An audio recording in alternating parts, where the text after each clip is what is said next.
எந்தெந்த முறைகளில் கந்தசஷ்டி விரதம் கடைபிடிக்கலாம்? கந்தசஷ்டி விரதத்தை பொறுத்தவரை உணவு சாப்பிடுவதும் பட்டினி இருப்பதும் முக்கியமல்ல. முருகன் மீது முழு நம்பிக்கையுடன் தீராத பக்தியை வைத்து வழிபடுவதுதான் முக்கியம்.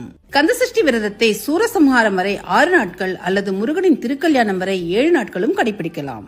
அவரவர் உடல்நிலைக்கு ஏற்ப பல வகையான முறையில் விரதத்தை கடைபிடிக்கலாம். பட்டினி விரதம் காலை, மதியம், இரவு என ஏதாவது ஒருவேளை அல்லது இருவேளை உணவு எடுத்துக்கொள்ளாமல் பிற வேளைகளில் எளிமையான உணவை உட்கொண்டு விரதத்தை கடைபிடிக்கலாம். உப்பில்லாமல் கடைபிடிக்கும் விரதம். விரத நாட்களில் உப்பு இல்லாமல் உணவுகளை எடுத்துக்கொண்டு விரதத்தை கடைபிடிக்கலாம்.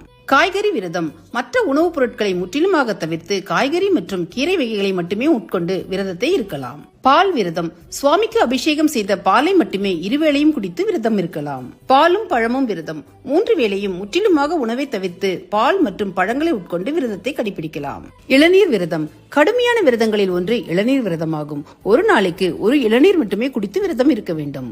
மிளகு விரதம். விரத முறைகளில் மிகவும் கடுமையான விரதமாக கருதப்படுவது மிளகு விரதம் தான். பால், பழம் என எந்த வகையான உணவையும் உட்கொள்ளாமல் தண்ணீருடன் வெறும் மிளகை மட்டுமே உட்கொள்வது இந்த விரதமாகும்.